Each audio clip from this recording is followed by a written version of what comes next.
నివాసులకి అక్కడ ఉండే నిరుపేదలకి అందరికీ కూడా ఆ పట్టాలు నివాసులుగా సిపిఎం పార్టీగా మేము కోరుతూ ఉన్నాం. అదేవిధంగా అక్కడ ఏర్పాటు చేసిన ప్రభుత్వ స్కూల్ సంబంధించిన వరకు రోడ్డు లెవెల్ పెరిగిపోయేసి స్కూల్ డౌన్లోకి వచ్చేసింది. అందుకే వెంటనే అక్కడ లెవెలింగ్ చేయించి మొత్తం గ్రౌండ్ ఫిల్లింగ్ చేయాలి.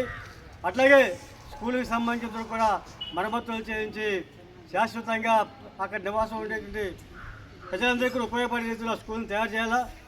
అక్కడ స్కూల్ని కూడా అప్గ్రేడ్ చేసి దాన్ని 7వ క్లాస్ దాకా పెంచాల్సిన అవసరం కూడా ఉందని తెలియజేస్తా ఉన్నాం.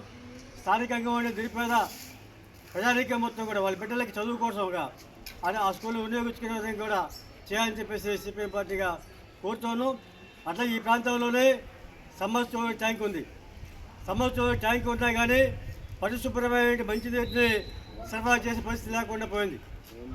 ఖచ్చితంగా ఈ ప్రాంత వాసులకి కూడా రక్షిత మంచినీటిని సరఫరా చేయాలని, అలాగే మౌలిక సదుపాయాలు కల్పించాలని చెప్పి కూడా సిపిఎం పార్టీగా డిమాండ్ చేస్తూ ఈరోజు సచివాలయం వద్ద ఇక్కడ స్థానికంగా ఉన్నటువంటి ప్రజలు అర్జీ సమర్పిస్తున్నారు. ఇక్కడ ఉన్న సచివాలయ అధికారులు వెంటనే వీరి యొక్క అర్జీని మున్సిపల్ కార్పొరేషన్ అధికారులకు ఫార్వర్డ్ చేసి ఈ పనులు పూర్తి చేసే విధంగా తగిన చర్యలు చేపట్టాలని కోరుతున్నాం. కామ్రేడ్స్, ఈ కార్యక్రమం ఉద్దేశించి మాదాలన్న మాట్లాడారు. ఇప్పుడు సిపిఎం పార్టీ రూరల్ కార్యదర్శి కొండ ప్రసాద్ గారు మాట్లాడతారు. కామ్రేడ్స్, ఈరోజు 31వ డివిజన్ పరిధిలో ఉన్నటువంటి టైలర్స్ కాలనీలో ఉన్నటువంటి 35 సంవత్సరాల నుంచి దాదాపు 1000 కుటుంబాలు కాపులు ఉంటున్నాయి. అందులో భాగంగా ఈ రోజు నాటికి అక్కడ వీధి లైట్ల సమస్య ఇంకా పూర్తి స్థాయిలో పరిష్కారం కాలేదు.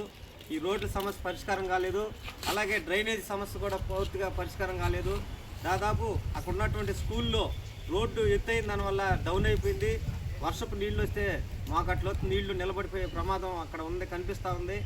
మేము ఇది వరకు కూడా మన కమిషనర్ కలిసి ఒక అర్జీ కూడా ఇవ్వడం జరిగింది. ఇప్పుడు మళ్ళీ సచివాలయం అధికారులను కలిసి అర్జీ ఇచ్చేదానికి వచ్చున్నాం.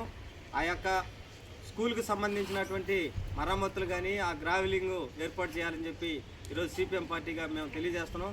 అంతేకాదు 35 సంవత్సరాల నుంచి ఈ రోజు నాటికి కూడా ఎక్కువ మంది కూలి పని, పాచి పని, బేల్దారి పని, అనేక వృత్తుల్లో ఉండి పనిచేసేటువంటి పేద కార్మికులు ఎక్కువ మంది అక్కడ ఉన్నారు.